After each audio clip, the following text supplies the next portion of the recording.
नमस्कार, आप सबका हार्दिक अभिनंदन करता हूँ। इस वीडियो के माध्यम से आज इस विषय में मैं चर्चा करने जा रहा हूँ, वो गुरु चांडाल योग है और इस विषय में आप लोग को अवश्य कुछ ज्ञान होगा और ज्ञान ना हो तो इस वीडियो को आप शुरू से अंत तक अवश्य देखिए, जिससे आप इस विषय में बारीकी जो बात है वो स्वतः जान सकें। जिसकी भी कुंडली में गुरु चांडाल योग है, मैं आशा करता हूँ, अनुरोध करता हूँ आप स्वतः अवश्य देखें।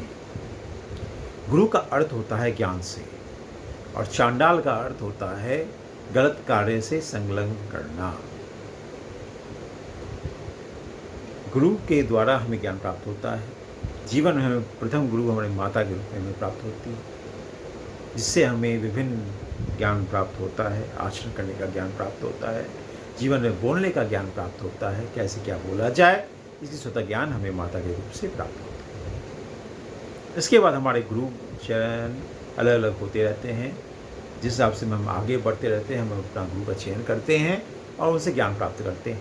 अलग अलग विषयों में ज्ञान प्राप्त किया जाता है और दक्षता हमारे गुरु से प्राप्त होती है, उनकी आशीर्वाद से हमें ज्ञान प्राप्त होता है। इसके अलावा हमें श्रम भी करना पड़ता है। गुरु कृपा तो रहती ही है, हमारे श्रम और गुरु कृपा से हमें आगे बढ़ने में मदद मिलता है।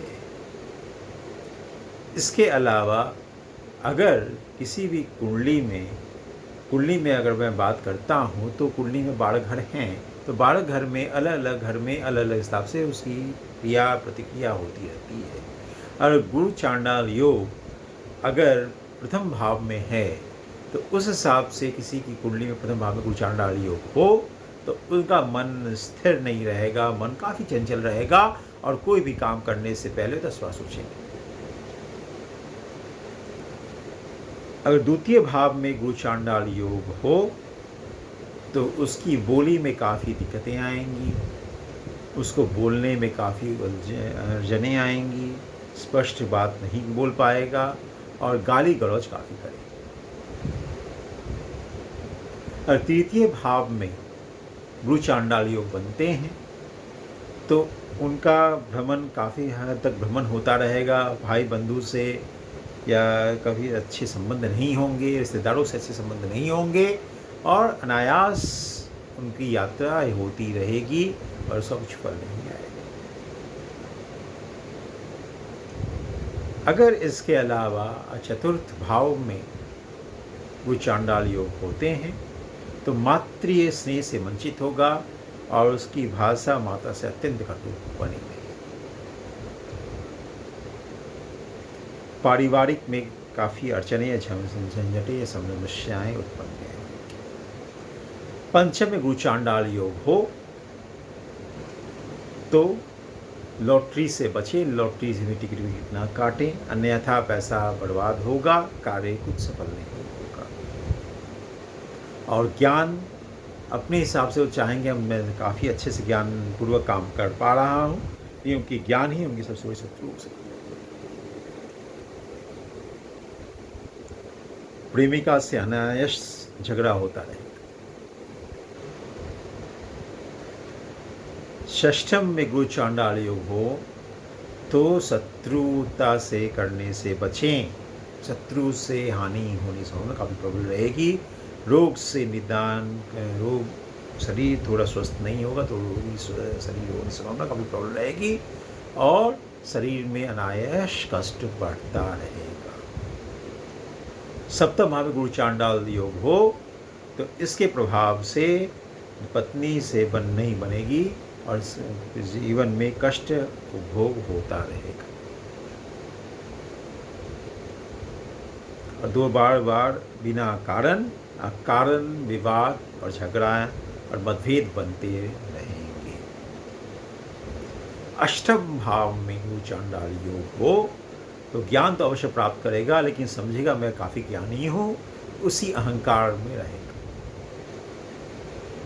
ज्ञान तो उसके पास काफ़ी होगा लेकिन ये परिपक्व ज्ञान कम होगा, परिपक्व ज्ञान की अभावता।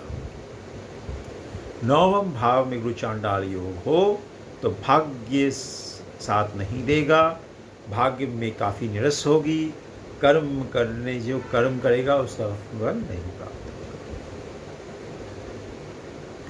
दशम भाव में गुरु चांडाल योग हो तो कर्म में काफ़ी परिवर्तन होगा, लेकिन कर्म में लाभ नहीं प्राप्त होगा। एकादश भाव में गुरु चांडाल योग हो तो गलत तरीके से धन अर्जन करेगा, लेकिन यदा कदा करके करेगा, लेकिन धन उतना प्राप्त नहीं कर पाएगा जितना वो करना चाहे। झगड़ा और स्वतः बातचीत बढ़ती रहेगी और बड़े भाई में संबंध अच्छे नहीं रहेंगे। द्वादश भाव में गुरु चांडाल योग हो तो कोर्ट कचहरी मुकदमा सदैव लगी रहेगी और मन काफ़ी हद तक बेचैन रहेगा, और दूर की यात्रा होगी तो स्वतः शांतिपूर्वक नहीं होगी और शरीर हरदम परेशान करता रहेगा।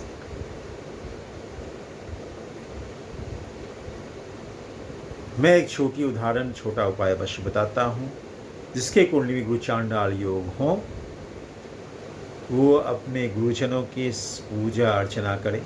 मतलब गुरु को भगवान के तुल्य माना गया है, इसलिए कहा गया है गुरु गोविंद दाव भरे काके लागू पाए, तो बलिहारी गुरु आपने गोविंद देव बताए। गुरु की स्पर्श करें, ब्रह्म मुहूर्त में उठ के गुरु को प्रणाम करें, गुरु की सेवा करें। इसके अलावा एक रत्न पोखरा जो का नाम आपने सुना होगा, उसका अवश्य धारण करें और एक लॉकेट, तांबे के लॉकेट बनाकर उसको गले में धारण अवश्य करें। ये करने से आपके जो नेगेटिविटी है वो कुछ हद तक दूर हो जाएंगे। और एक और बात मैं बोलने जा रहा हूँ, अगर हो सके कोई मांस मदिरा खाता हो तो उसका सेवन करता हो तो उसको सेवन ना करें, आपके लिए बेहतर होगा। आशा करते हैं आप लोग का वीडियो अच्छा लगे तो अपना कमेंट अवश्य प्रदान करें, जिससे मुझे मार्ग प्रशस्त हो अच्छे वीडियो बनाने। आप सबका स्वागत है।